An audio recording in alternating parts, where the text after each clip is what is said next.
The moment I heard those words, my world shattered like fine china hitting a marble floor. I stood there frozen in disbelief as the truth echoed through the room. "What do you mean you were never married to Dad?"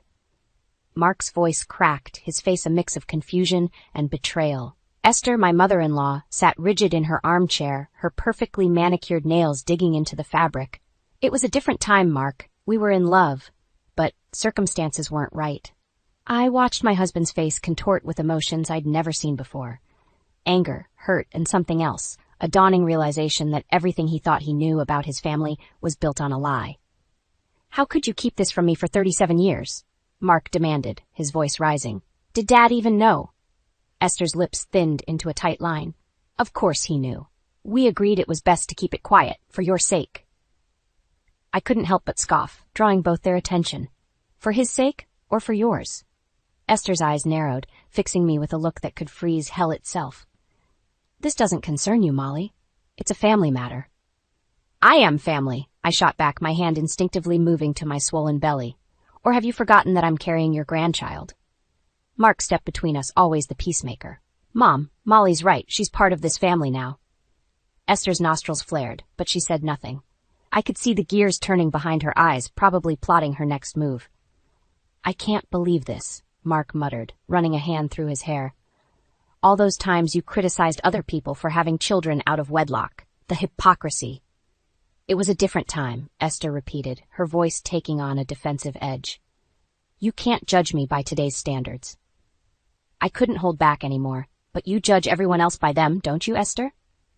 The room fell silent, tension thick enough to cut with a knife. Mark looked between us, torn between his mother and his wife. "I think," I said, breaking the silence, "that we need some time to process this. Esther, maybe it's best if you go home for now." For a moment I thought she might refuse, but then she stood, smoothing out her impeccable pantsuit. "Of course, I understand this is a lot to take in. We'll talk more later, Mark." As she gathered her things, I couldn't help but feel a small thrill of victory. For once, Esther was leaving without having the last word. Once the front door closed behind her, Mark collapsed onto the couch, his head in his hands. I sat beside him, unsure whether to offer comfort or give him space. "I can't believe she lied to me my whole life," he mumbled through his fingers. I placed a hand on his back, feeling the tension in his muscles. "I'm so sorry, Mark. I can't imagine how you must be feeling right now." He looked up at me, his eyes red-rimmed. "How am I supposed to trust anything she says now? What else has she been lying about?" The question hung in the air, heavy with implications. I thought about all the times Esther had manipulated situations, always coming out on top. How many of those were based on lies? "I don't know," I admitted, "but we'll figure it out together." Mark nodded, then suddenly sat up straight. "Oh God, what about the baby? What if there are genetic issues we don't know about, because I don't know my real family history?" The realization hit me like a punch to the gut. Our baby, due in just a few months, could be at risk because of Esther's lies. "We need to talk to the doctor," I said, my voice shaking slightly. "Get some tests done, just to be safe." As Mark reached for his phone to make the call, I felt a sharp pain in my abdomen. I gasped, clutching my belly. "Molly?" Mark's eyes widened with concern. "What's wrong?" I tried to speak, but another wave of pain washed over me. This couldn't be happening. Not now. It was too soon. 6 months earlier, I stood in the driveway of our new home, a quaint 2-story with a wraparound porch. The excitement bubbling in my chest was tempered by the sight of Esther's car, pulling up behind the moving truck. "Oh, isn't this lovely?" Esther exclaimed, emerging from her car like a queen from a carriage. "Mark, darling, you've done well." I bristled at her words. We'd chosen this house together, but of course in Esther's world only Mark's opinion mattered. "Thanks, Mom," Mark said, beaming. "Want the grand tour?" Before I could interject, Esther had linked her arm through Mark's, and they were heading inside. I sighed, resigning myself to following in their wake. As we moved from room to room, Esther's running commentary grated on my nerves. "This wallpaper simply must go," she declared in the living room. "The kitchen needs updating," she tutted, running a finger along the countertop. When we reached the master bedroom, she turned to Mark with a saccharine smile. "Darling, this room is perfect for a nursery. When are you two planning on giving me grandchildren?" I felt my cheeks burn. "We're not quite ready for that yet, Esther." She waved a dismissive hand. "Nonsense. There's no time like the present. You're not getting any younger, dear." Mark chuckled, seemingly oblivious to my discomfort. Mom's right, Molly. We should start thinking about it. I bit my tongue, not wanting to start an argument on our first day in our new home. As the day wore on, Esther's presence became increasingly suffocating. She directed the movers, rearranged furniture, and even started unpacking boxes without asking. Esther, I said, trying to keep my voice even, we appreciate your help, but Mark and I can handle this. She patted my cheek condescendingly.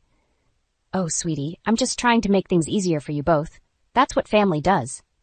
Before I could respond, Mark called from the kitchen. Hey, Mom, where do you think we should put the china cabinet? And just like that, she was off again, leaving me standing amid half-unpacked boxes, feeling like an outsider in my own home. As evening approached, I hoped Esther would take her leave. Instead, she settled into an armchair, looking far too comfortable. Mom, Mark said, it's getting late. Don't you want to head home? Esther's face fell. Oh, but it's such a long drive. I was hoping I could stay the night, just until you're properly settled. I opened my mouth to object, but Mark beat me to it. Of course you can stay, Mom. Right, Molly? Trapped, I nodded, forcing a smile. Sure, we can make up the guest room. As I trudged upstairs to prepare the bed, I heard Esther's voice floating up from below. Mark, darling, I've been thinking. It would be so much easier if I had a key to your new place.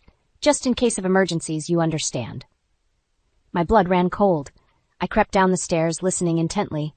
I don't know, Mom, Mark said, hesitation in his voice. Molly might not be comfortable with that. But what if something happened to her? Esther pressed. Wouldn't you want me to be able to get in and help? There was a long pause, and I held my breath. I suppose you're right, Mark finally conceded. I'll have a copy made for you tomorrow. I stumbled back up the stairs, my mind reeling. How could he agree to that without even discussing it with me? Later that night, as Mark and I lay in bed, I tried to broach the subject. Honey, about your mom having a key. Mark yawned, already half asleep. It's just for emergencies, Moll. No big deal. But it was a big deal. As I lay there in the dark, listening to Mark's steady breathing, I couldn't shake the feeling that we'd just opened Pandora's box. Little did I know, that key would become the source of countless invasions of our privacy, unexpected visits, and a gradual erosion of the boundaries between our lives and Esther's. As I drifted off to sleep, a seed of resentment took root in my heart, one that would grow and flourish in the months to come. The sound of a key turning in the lock jolted me awake. I glanced at the clock, 7:30 a.m. Mark had already left for work, and I was supposed to be resting. Doctor's orders. Molly, dear? Are you up? Esther's voice rang through the house. I groaned, pulling the covers over my head. It had been like this for weeks now, ever since I'd been signed off work due to complications with my pregnancy. Esther had taken it upon herself to help, which apparently meant barging in at all hours and treating me like her personal maid. There you are, Esther chirped, throwing open my bedroom door without knocking. Still in bed? Psk. That's not good for the baby, you know. I bit back a retort. Good morning, Esther. I was just about to get up. She clucked her tongue. Well, hurry along. I've brought some laundry that needs doing. My jaw dropped. Your laundry? Of course, dear. You're not working now, so you have plenty of time to help out the family. She smiled, but it didn't reach her eyes. Oh, and I'll be staying for lunch. Nothing fancy. A nice pot roast will do. Before I could protest, she was gone, leaving behind the scent of her overpowering perfume and a mountain of expectations. I dragged myself out of bed, fighting waves of nausea. As I made my way to the kitchen, I found Esther had made herself at home, rifling through our cupboards. Molly, where do you keep your good china? The ones I gave you for your wedding, she asked, not bothering to look at me. We use those for special occasions, Esther. Regular plates are fine for lunch. She turned, fixing me with a disapproving stare. Nonsense. Every meal should be special when family is involved. Now be a dear and set the table while I start on the roast. For the next few hours, I was caught in a whirlwind of Esther's demands. I did her laundry, cleaned the house to her exacting standards, and even polished the silver, all while she supervised from the comfort of our couch. By the time lunch was ready, I was exhausted and my back ached fiercely. I lowered myself into a chair, hoping for a moment's rest. Molly, Esther's sharp voice cut through my fatigue. Don't just sit there. The gravy needs stirring. I gritted my teeth. Esther, I need to rest. The doctor said. Oh, doctors these days coddle pregnant women too much, she interrupted. In my day, we worked right up until delivery. It builds character.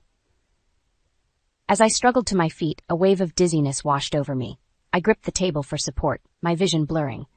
"Esther," I gasped, "I don't feel well. I think I need to lie down." She waved a dismissive hand. "You're fine, just a bit of low blood sugar. Finish setting the table and you'll feel better after you eat."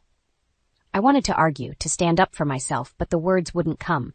Instead, I mechanically went through the motions of serving lunch, my body on autopilot, while my mind screamed in protest. As we ate, Esther dominated the conversation, criticizing everything from my cooking to my choice of prenatal vitamins. I pushed the food around my plate, too nauseous to eat. "You know," Esther said between bites, "I've been thinking. Once the baby comes, I should move in for a while, to help out." The fork slipped from my fingers, clattering loudly against the china. "What?" "Well, it's obvious you'll need the help," she continued, oblivious to my horror. "And Mark agrees it's a wonderful idea." My world tilted on its axis. Mark had agreed, without even discussing it with me? "No," I whispered, then louder. "No, absolutely not." Esther's eyes narrowed. "I beg your pardon?" "I said no," I repeated, finding strength I didn't know I had. "This is our home, our baby. We don't need you to move in." Esther's face darkened. "Now listen here, young lady." But whatever she was about to say was cut off by a sharp pain that ripped through my abdomen. I cried out, doubling over. "Esther," I gasped, "something's wrong." "The baby? I think I need to go to the hospital." For a moment, Esther just stared at me, her face a mask of disbelief and annoyance. Then, as another contraction hit, reality seemed to sink in. "Oh dear," she muttered, reaching for her phone. "I suppose we'd better call Mark." As I sat there, scared and in pain, I realized with startling clarity that I was utterly alone in this moment, and I knew, with bone-deep certainty, that something had to change. The hospital scare had been a false alarm, but it left me shaken. As I lay in bed that night, Mark snoring softly beside me, I knew I had to confront him about Esther's behavior. The thought of having this conversation made my stomach churn, but I couldn't take it anymore. The next morning, I steeled myself as Mark prepared for work. "Honey, we need to talk about your mother." Mark froze, his tie half knotted. "What about her?" I took a deep breath. "She's been overbearing. Yesterday she showed up unannounced, made me do her laundry, and then tried to force me to cook when I wasn't feeling well." Mark's brow furrowed. "Mom's just trying to help, Molly. You know how she is." "That's not help, Mark. It's control, and it's affecting my health and our babies," he sighed, finishing his tie.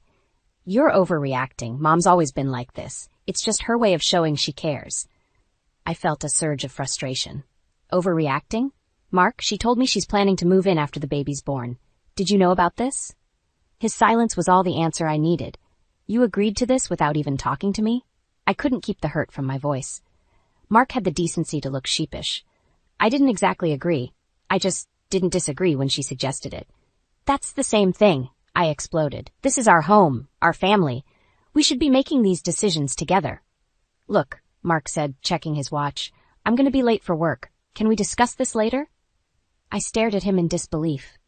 "No, we can't discuss this later. This is important, Mark. Your mother is taking over our lives and you're letting her." He ran a hand through his hair, frustration evident on his face. "What do you want me to do, Molly? She's my mother. We're supposed to honor our parents." "Honor, yes, but not at the expense of our own family," I countered. "She treats me like a servant in my own home. She undermines every decision I make about the baby. And you just stand by and let it happen." Mark's face hardened. "That's not fair. Mom's been through a lot since Dad died. She needs us." "And what about what I need?" I asked, my voice breaking. "What about our baby?" He shook his head, grabbing his briefcase. "You're being selfish, Molly. Mom's family too. We can't just shut her out." As he headed for the door, I called after him, "If you walk out now, you're choosing her over us." The slamming door was his only response. I sank onto the couch, tears streaming down my face. How had it come to this? I loved Mark, but his blind devotion to his mother was tearing us apart. The sound of a key in the lock made me freeze. "Please, not now," I thought desperately. "Molly?" Esther's voice rang out. "I brought breakfast, and I thought we could go over some nursery designs. I have some wonderful ideas." As Esther bustled into the living room, chattering away, something inside me snapped. I stood up, my hands clenched at my sides. "Esther," I said, my voice steady despite my racing heart, "I need you to leave." She blinked, taken aback. "I beg your pardon?" "You heard me," I continued, finding strength in my words. "This is my home, and I need you to leave. Now." Esther's face darkened. Now see here, young lady, I am your mother-in-law, and I have every right. No, I interrupted. You don't. You have no right to barge in here whenever you want, to treat me like your personal maid, or to make decisions about my child. She gasped, clutching her pearls. How dare you speak to me like that? Wait until Mark hears about this. As she reached for her phone, I made a decision that would change everything. Go ahead, I said, my voice cold. Call him. But know this, if you try to manipulate this situation like you always do, I will leave. I will take my baby, and I will leave. Esther's hand froze midair, her eyes wide with shock. For the first time since I'd known her, she was speechless. In that moment, standing there facing down my tormentor, I felt a surge of power. I didn't know what the future held, but I knew one thing for certain. Things were about to change. The days following my confrontation with Esther were eerily quiet. No surprise visits, no incessant phone calls, but the tension in the house was palpable. Mark barely spoke to me, leaving for work early and returning late. I knew the storm was coming. I just didn't expect it to hit quite so hard. It was a Friday evening when I felt the first twinge. I was alone, as usual, Mark having texted that he was working late. The pain started as a dull ache, but within an hour, it had intensified to sharp rhythmic contractions. No, I muttered, cradling my belly. It's too soon. I reached for my phone with shaking hands, dialing Mark's number. Straight to voicemail. Of course. Another contraction hit, stronger this time. I gasped, doubling over. This was happening, ready or not. In desperation, I called the one person I knew would answer. Esther, I need help. The baby's coming. Her voice was cool, detached. Are you sure it's not just false labor again? I bit back a retort. I'm sure. Please, can you come? There was a long pause before she replied. I'll be there in 20 minutes. Those 20 minutes felt like an eternity. By the time I heard Esther's key in the lock, I was on the floor, unable to move. Oh, for heaven's sake, Esther tutted, surveying the scene. Let's get you up. We need to time these contractions properly before rushing off to the hospital. I stared at her in disbelief. Esther, something's wrong. It hurts too much. We need to go now.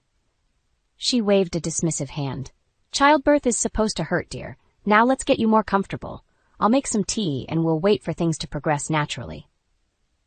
As she bustled around the kitchen, I felt a rush of warm liquid between my legs. Looking down, I saw blood. Panic seized me.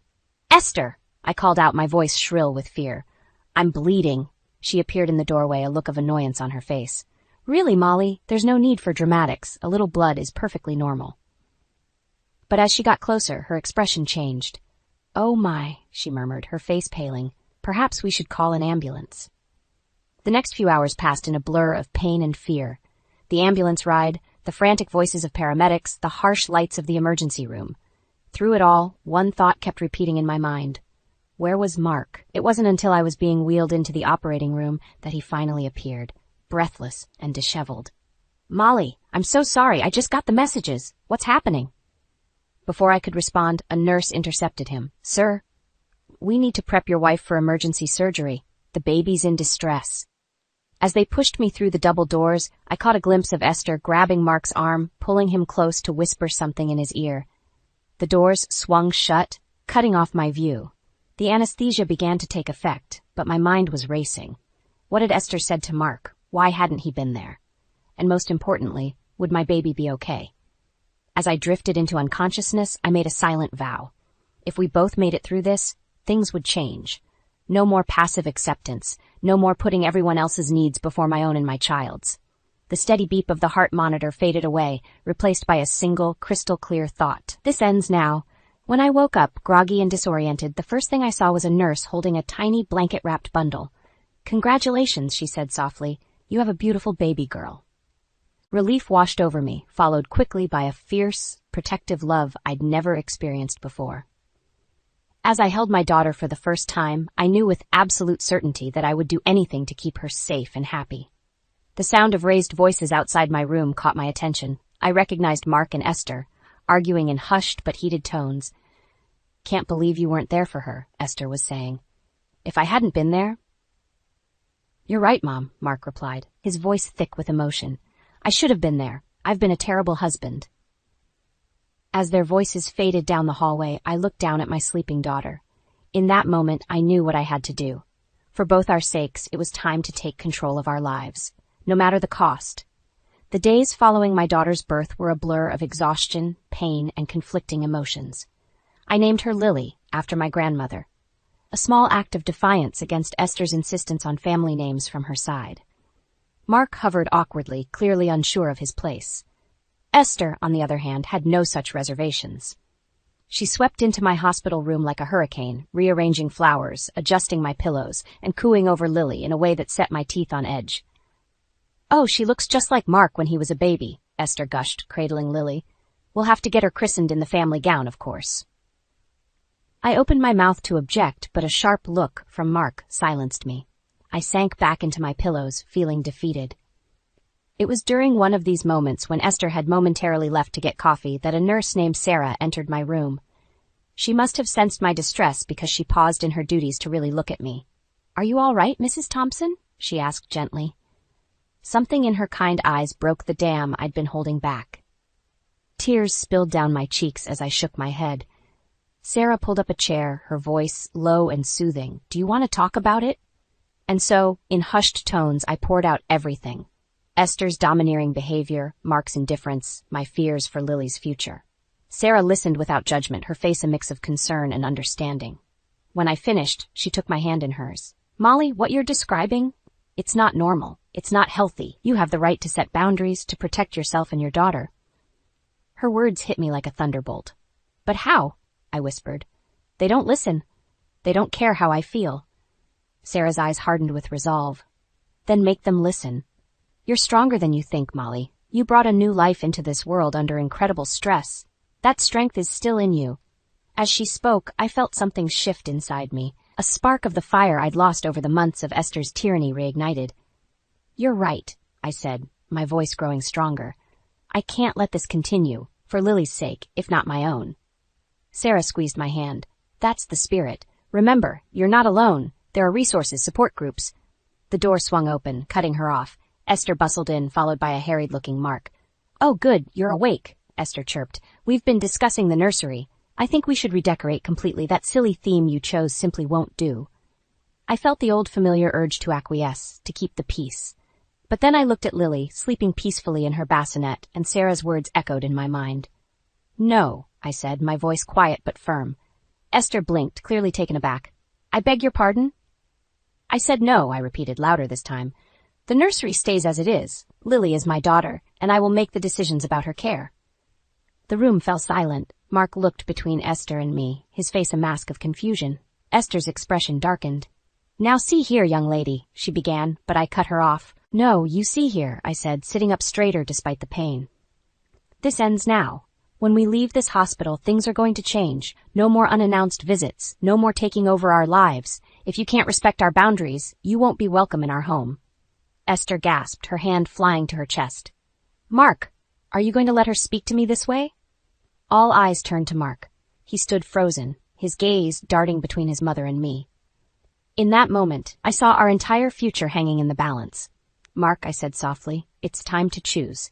Your family or your mother's control. You can't have both anymore." The tension in the room was palpable as we waited for Mark's response. Whatever he said next would determine the course of our lives, and I was prepared for either outcome. As Mark opened his mouth to speak, I steeled myself for the fight ahead. No matter what, I knew one thing for certain. I would never let anyone, not Esther, not even Mark, come between me and my daughter again. The tension in the hospital room was suffocating as we waited for Mark's response. His eyes darted between Esther and me, his face a mask of indecision. Finally he spoke, his voice barely above a whisper. I need time to think." Esther's triumphant smile made my blood boil. She knew she'd won this round. "Of course, darling," she cooed, patting Mark's arm. "Why don't we step outside and let Molly rest?" As they left the room, I felt a surge of anger and determination. This wasn't over. Not by a long shot. The next few days passed in a blur of sleepless nights and tense silences. Mark spent most of his time at work or with Esther, leaving me alone with Lily and my thoughts. But with each passing day, my resolve grew stronger. Finally, the day came for us to leave the hospital. As we pulled into our driveway, I saw Esther's car already parked there. My jaw clenched. "Mark," I said, my voice steady, "I meant what I said at the hospital. Things need to change." He sighed, running a hand through his hair. "Can we not do this now? Mom's just here to help." "No," I said firmly. We do this now, before we step into that house. Mark's shoulders slumped in defeat. Fine. What do you want? I took a deep breath. I want Esther to leave, now, and I want her key back. His head snapped up, eyes wide with disbelief. Molly, you can't be serious. She's my mother. And I'm your wife, I countered. The mother of your child. It's time to choose, Mark. Us or her. Before he could respond, the front door swung open. Esther emerged, arms outstretched. There you are, I was getting worried. Come on in. I've got dinner ready and the nursery all set up. I felt something snap inside me. Months of pent-up frustration and anger came pouring out. No, Esther, I said, my voice ringing clear across the lawn. You need to leave. Now. Esther's face contorted with rage. How dare you speak to me like that? Mark, are you going to let her? Stop it, I shouted, surprising even myself with the force of my words. Both of you, just stop. I've had enough. I turned to Mark, my eyes blazing. For months, I've watched you choose her over me, over our family. Well, no more. Either she goes or we do. Mark's face paled. Molly, please, don't do this. Do what? I asked, my voice breaking. Stand up for myself? For our daughter? Someone has to, because you sure as hell won't. Esther stepped forward, her voice sickly sweet. Now, Molly, dear, you're clearly overwrought. Why don't you go inside and rest? Mark and I will take care of everything. Something inside me snapped. I whirled on her, all pretense of politeness gone. You, I snarled, do not get to decide anything in my life anymore. This is my home, my family. You are not welcome here. Esther gasped, clutching her pearls. Mark, are you going to let her speak to me this way? We both turned to Mark, who stood frozen between us. His eyes darted back and forth like a cornered animal. I can't, he stammered. In that moment, I knew. I saw our entire future laid out before me. Years of manipulation, of being second best, of watching my daughter grow up under Esther's toxic influence. Fine, I said, my voice cold. If you won't make a choice, I'll make it for you. I turned on my heel, marching towards the house with Lily in my arms. Behind me, I heard Esther's triumphant laugh, Mark's weak protests. As I crossed the threshold, I felt a strange mix of fear and exhilaration. I didn't know what the future held, but I knew one thing for certain. From this moment on, everything would change. I closed the door behind me, shutting out their voices. In the sudden silence, I looked down at Lily's sleeping face and made a silent vow. No matter what it took, I would build a better life for us. A life free from manipulation and control. A life where we could both thrive. And if Mark and Esther couldn't be part of that life, well, that was their choice to make. The locksmith arrived early the next morning. As he worked, I cradled Lily close, my heart pounding with a mix of fear and exhilaration. Each turn of the screwdriver felt like another step towards freedom. All done, ma'am, the locksmith said, handing me a set of new keys. Nobody's getting in here without your say-so now. I thanked him, my voice steadier than I felt. As his van pulled away, I saw Mark's car turn onto our street. My stomach clenched, but I stood my ground. Mark's face fell as he tried his key in the new lock. Molly, what's going on? I opened the door but blocked the entrance. We need to talk, Mark, without your mother. His eyes darted past me, searching the house. Where is she? Gone, I said firmly, and she's not coming back, not unless you're ready to make some real changes. Mark's face clouded with anger. You can't just... I can, I interrupted, and I have. This is our home, Mark, ours and Lily's. It's time you decided if you want to be part of that or not. For a moment I thought he might argue. Instead, his shoulders slumped in defeat. What do you want from me, Molly? I took a deep breath. I want you to choose us, to stand up to your mother, to be a partner and a father, not just a son. Mark ran a hand through his hair, his face a mask of conflict. I don't know if I can do that. My heart sank, but I steeled myself. Then I don't know if I can stay in this marriage. His head snapped up, eyes wide with shock. What are you saying? I reached into my pocket, pulling out the envelope I'd prepared. I'm saying it's time to make a choice, Mark, us or her. If you can't choose us, then these are divorce papers. Mark staggered back as if I'd struck him. Divorce? Molly, you can't be serious. I've never been more serious, I said, my voice steady despite the tears threatening to fall. I love you, Mark, but I love our daughter more, and I won't let her grow up in this toxic environment. As if on cue, Lily began to fuss in my arms. I bounced her gently, never taking my eyes off Mark. He stood there, frozen, for what felt like an eternity. Then, slowly, he reached for the envelope. My heart shattered as he took it, but I held my ground. This was it, the moment that would define our future. Mark stared at the envelope for a long moment. Then, to my shock, he tore it in half. No, he said, his voice stronger than I'd heard it in months. No divorce. You're right, Molly. It's time I stood up and be the husband and father you both deserve. Relief flooded through me, but I tempered it with caution. And your mother? Mark's jaw clenched. I'll talk to her, set boundaries, make it clear that our family comes first. As if summoned by our words, Esther's car screeched into the driveway. She stormed up the path, face contorted with rage. What is the meaning of this? She demanded. Mark, why is my key not working? I tensed, ready for battle, but to my amazement, Mark stepped in front of me. Mom, he said, his voice firm, we need to talk. Things are going to change around here. Esther's face paled. What nonsense has she been filling your head with? No nonsense, Mark replied. Just the truth. It's time for you to step back and let us live our lives. As Mark continued, laying down new rules and boundaries, I felt a weight lift from my shoulders. For the first time in months, I allowed myself to hope. Later that night, as Mark and I sat on the porch, Lily sleeping peacefully between us, I marveled at how much had changed in just one day. I'm proud of you, I said softly, taking Mark's hand. He squeezed my fingers. I'm sorry it took me so long to see what was happening. But I promise, things will be different from now on. As we sat there, watching the stars come out, I felt a sense of peace settle over me. The road ahead wouldn't be easy. There would be challenges, setbacks, moments of doubt. But for the first time in a long time, I was excited for the future.